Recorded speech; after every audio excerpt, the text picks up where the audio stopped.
हाय, आपके साथ मैं हूँ Surabhi Sharma. India TV YouTube channel subscribe करिए, बेल आइकन दबाएं। नमस्कार, मैं हुसैन रिजवी।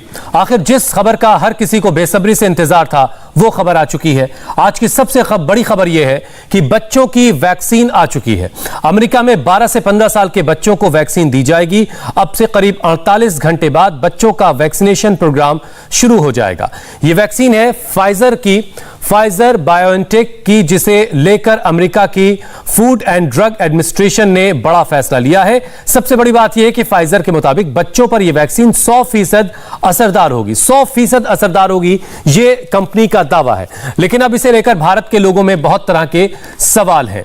आखिर उन्हें इसके लिए, इस वैक्सीन के लिए जो बच्चों को दी जा सकती है, उसके लिए कितना इंतजार करना होगा और बच्चों को सुरक्षा कवच कब से मिल पाएगा? इसी पर बात करने के लिए हमारे साथ अमेरिका से medical expert doctor Nandini Tandon और डॉक्टर ब्रजेश कुमार इस वक्त हमारे साथ जुड़ रहे हैं। डॉक्टर ब्रजेश, सबसे पहले शुरुआत आपसे कि माँ बाप किसी भी कीमत पर अपने बच्चों को कोई भी नुकसान होने नहीं देना चाहते, और हिंदुस्तान में भी थर्ड वेव को लेकर के ये बात लगातार की जा रही है कि थर्ड वेव में बच्चे सबसे ज्यादा इसके निशाने पर होंगे। इसको लेकर के अलग अलग राज्यों में तैयारी भी चल रही है। अमेरिका ने बच्चों के लिए वैक्सीनेशन को मंजूरी दे दी है। आपसे पहले कनाडा में इस बात को मंजूरी दी गई थी।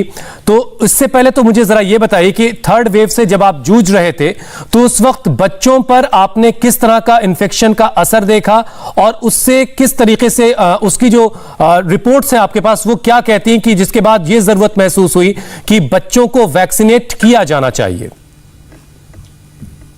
सबसे पहली बात यह कि मार्च 2020 से लेकर अभी अप्रैल 2021 तक ऑलमोस्ट सीडीसी ने 1.5 मिलियन बच्चों का केस डिटेक्ट किया है। ऐसा नहीं है कि, ये जरूर है कि बच्चों में फ्रीक्वेंसी कम है, but 1.5 million in with in 1 year वो काफी बड़ा नंबर है। दूसरी बात यह भी है कि बच्चों में जनरली जो अभी तक इफेक्ट हुए हैं, the effect was milder compare to जो एडल्ट्स में हुए, but still there are some different effects. There are बहुत सारे ऐसे इफेक्ट हैं जो कि अभी समझ में भी नहीं आए हैं। Scientific community is working on it. So basically इतने बड़े नंबर 1.5 मिलियन पॉपुलेशन जो है किड्स का 11 प्लस, तो उनके लिए काफी अब जबकि नए वेरिएंट्स आ रहे हैं और जब नए वायरस म्यूटेट कर रहा है, तो जो नेक्स्ट जो इफेक्ट होगा मोर, वो बच्चों के ज्यादा होने की संभावना है, क्योंकि एडल्ट्स तो ऑलरेडी काफी सारे इन्फेक्टेड हो चुके हैं। तो ऐसे में ये बहुत ही इंपॉर्टेंट था कि हमें अब बच्चों के ऊपर जो वैक्सीन का काम हो रहा है वो इमरजेंसी यूज ऑफ ऑथराइजेशन, और जैसे भी उन्हें बच्चों के लिए हम वैक्सीन लगाने का काम शुरू करें। और फाइजर का EUA अभी आज ही अप्रूव हुआ है। So it's a very very important step. Doctor Nandini, जैसा कि डॉक्टर ब्रजेश बता रहे हैं कि आप लोग अमेरिका में बहुत सारे बच्चे जो इन्फेक्टेड हुए थे और उसके बाद इस बात की जरूरत महसूस की गई कि बच्चों को भी वैक्सीनेट किया जाना चाहिए। तो एक तो ये कि फाइजर की वैक्सीन को मंजूरी मिली है, अभी बड़े पैमाने पर वैक्सीन की जरूरत होगी। ये जरूरत कितने वक्त में पूरी हो पाएगी, क्योंकि मॉडर्ना और नोवावैक्स भी इस दौर में है? जी हाँ, लेकिन सबसे इंपॉर्टेंट बात है रिजवी जी कि अभी तक बच्चों का इन्फेक्शन जितने भी नंबर पे है उससे कहीं ज्यादा होगा, क्योंकि अभी तक बच्चों को घर में रखा जा रहा था, उनको स्कूल नहीं भेजा जा रहा था। और अब जब अमेरिका खोल रहा है अपने दरवाजे और जिंदगी वापस जा रही है जैसे पहले थी, तो इसलिए इन्फेक्शन के चांसेस बहुत ज्यादा हैं। और जैसे आप जानते हैं कि जब बच्चों को इन्फेक्शन लगता है तो घर में नाना नानी, दादा दादी, माँ बाप सबको लग सकता है। तो ये बहुत अहम है कि फाइजर को FDA ने गो हेड दे दिया है आज 12 से 15 तक। अभी तक तो 16 एंड अबव था। तो ये बहुत जरूरी काम था और बहुत इम्पोर्टेंट था हमारे समाज के लिए कि हुआ है। और फाइजर कोशिश कर रहे हैं कि वो खुद लेके आगे बढ़ पाए, अगर मॉडर्ना और नोवैक्स का ना भी कर पाए तो भी। डॉक्टर ब्रजेश, अभी 11 से लेकर के 15 साल के उम्र के बच्चों को ये वैक्सीन दी जाएगी। जो 11 साल से नीचे के बच्चे हैं, क्या उनको भी इसकी जरूरत पड़ सकती है आने वाले समय में? जरूर पड़ सकती है। और जैसा कि अभी आपने सुना, ये डॉक्टर नंदिनी ने बताया कि टू नॉर्मलसी को वापस लाने के लिए, अभी तक तो सब घरों में बंद थे, नॉर्मलसी को वापस लाने के लिए ये जरूरी है कि सब वैक्सीनेट हो।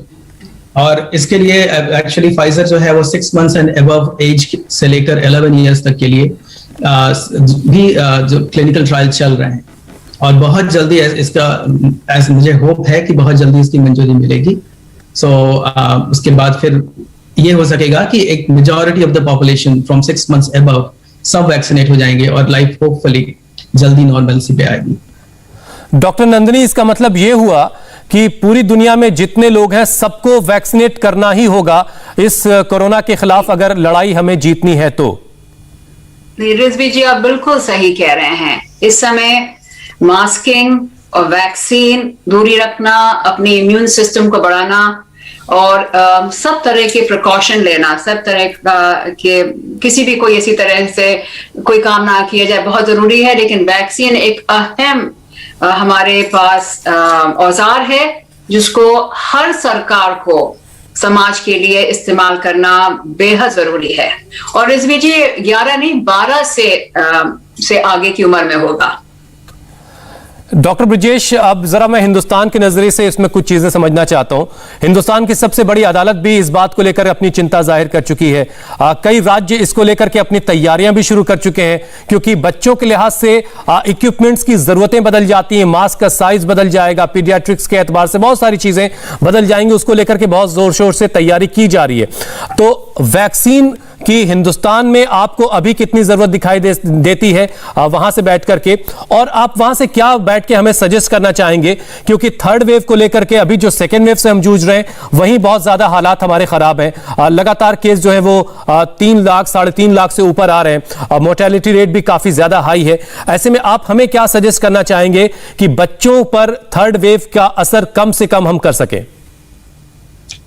आपने बहुत अच्छा प्रश्न पूछा है। ये बहुत ही जरूरी है कि हम जितनी जल्दी हो सके, जैसे फाइजर ने EUA लिया, इमरजेंसी यूज ऑफ ऑथराइजेशन 16 से कम उम्र के बच्चों के लिए, 12 से 15 के लिए, और जल्दी ही ये होप करता हूं कि और छोटे बच्चों 6 महीने से 11 साल के बच्चों के लिए भी ये होगा।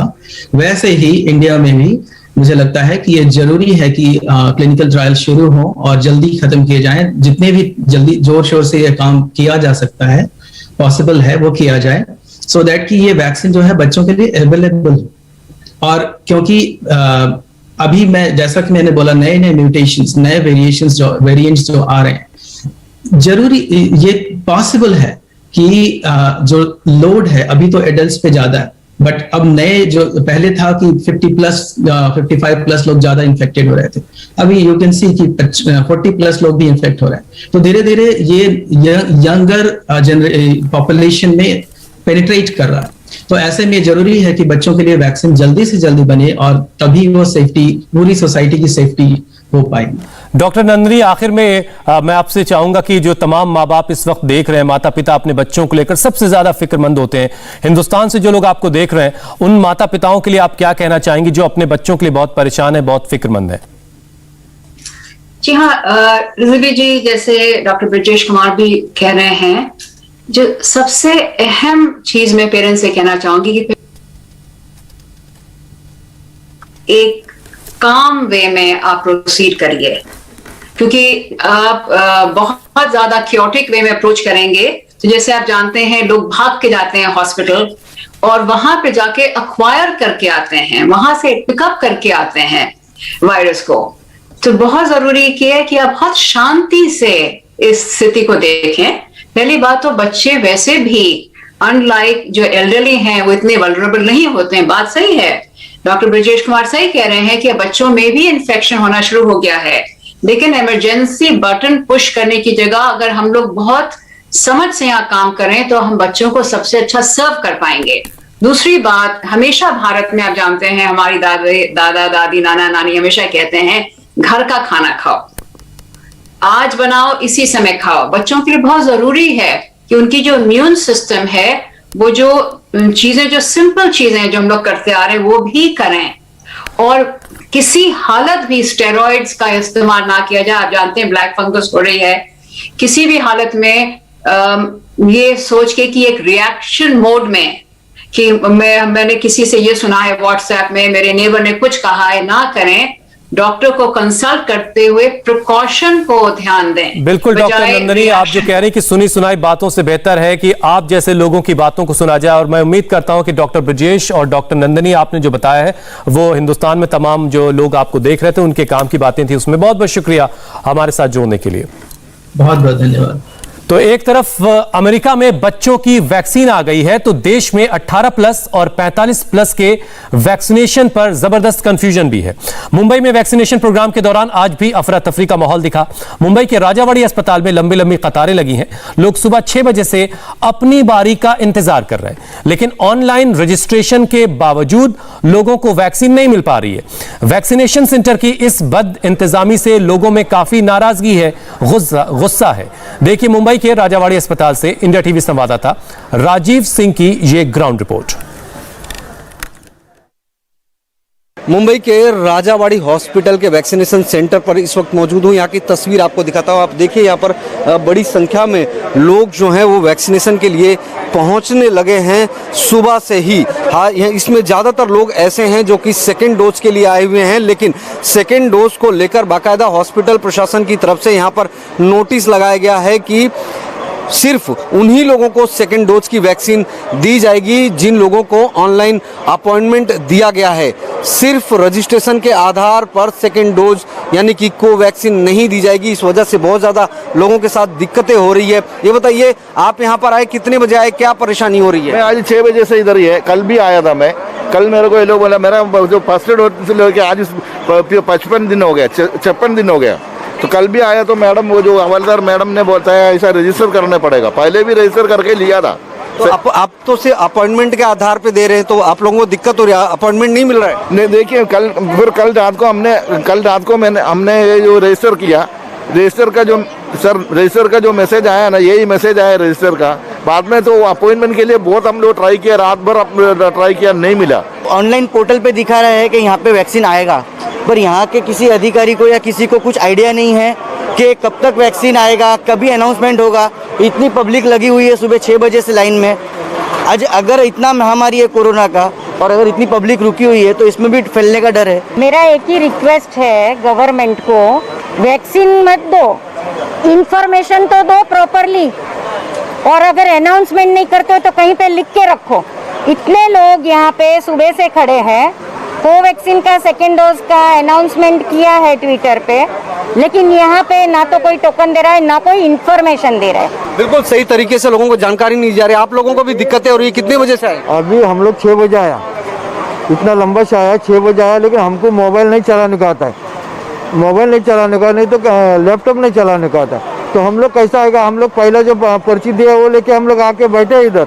बिल्कुल लोगों को जानकारी नहीं दी जा रही है, लोग बहुत ज्यादा परेशान हैं। देखिए इन्होंने ऑनलाइन रजिस्ट्रेशन किया था लेकिन अपॉइंटमेंट नहीं मिल रहा है, इस वजह से कोविशील्ड लिखे रखा है, कोविशील्ड वही मिलेगा बोल के। इसी का अंदर मेरा फर्स्ट डोज दिया है, कोई भी पेपर में कुछ भी लिखा नहीं है कौन सा, हमको भी मालूम है हमको कौन सा दिया। बहुत ज्यादा यहाँ पर मिसअंडरस्टैंडिंग है। जो लोग आ रहे हैं उनको किसी तरह की जानकारी नहीं मिल पा रही है। लोगों का कहना यह है कि वैक्सीन देरी से मिले तो चलेगा, लेकिन कम से कम लोगों को जानकारी तो सही समय पर दी जाए ताकि जो लोगों की भीड़ होती है उस भीड़ को टाला जा सके। लोग सही जानकारी मिलने के बाद उचित समय के हिसाब से यहाँ पर आएंगे। लेकिन यहाँ की तस्वीर एक बार फिर से आपको दिखाते हैं। आप देखिए बड़ी संख्या में लोग सुबह सवेरे से यहाँ पर पहुँचना शुरू हो गए थे और अब लगातार लोगों की कतार जो है वो बढ़ती जा रही है। दिक्कत यही है कि लोग रजिस्टर तो करा ले रहे हैं लेकिन रजिस्ट्रेशन के बाद में उन्हें अपॉइंटमेंट मिलने में दिक्कत हो रही है, तकनीकी खामियां आ रही है, बार बार फेल दिखाता है जब उसे ऑनलाइन अपॉइंटमेंट के लिए अप्लाई करते हैं। और प्रशासन का यह कहना है कि सिर्फ अपॉइंटमेंट वालों को ही सेकेंड डोज मिल पाएगा। वहीं आज महानगर पालिका की तरफ से जो जानकारी दी गई है उसके मुताबिक 18 से 44 साल के लोगों को अलग अलग सेंटर्स पर वैक्सीनेशन की सुविधा उपलब्ध है, लेकिन दिक्कत जो है वो सेकेंड डोज वालों के लिए है, यानी कि जो 45 साल से ज़्यादा उम्र के लोग हैं। ऐसे में प्रशासन को इसके लिए पुख्ता इंतजाम करने की ज़रूरत है। कैमरामैन विजेंद्र भदौरिया के साथ राजीव सिंह, इंडिया टीवी, मुंबई। और आपने सुना एक महिला कह रही थी कि वैक्सीन मत दो लेकिन कम से कम जानकारी तो दो। ये हालात बहुत खराब है। मुंबई की तस्वीरें आपने देखी, लेकिन दिल्ली में वैक्सीनेशन ड्राइव पर कैसे राजनीति हो रही है, डिटेल आपको देंगे एक ब्रेक के बाद। हाय, आई एम सुरभि शर्मा। खबरों से अपडेट रहने के लिए India TV YouTube channel subscribe करिए, साथ में बेल आइकन जरूर दबाएं। जुड़े रहें इंडिया टीवी के साथ।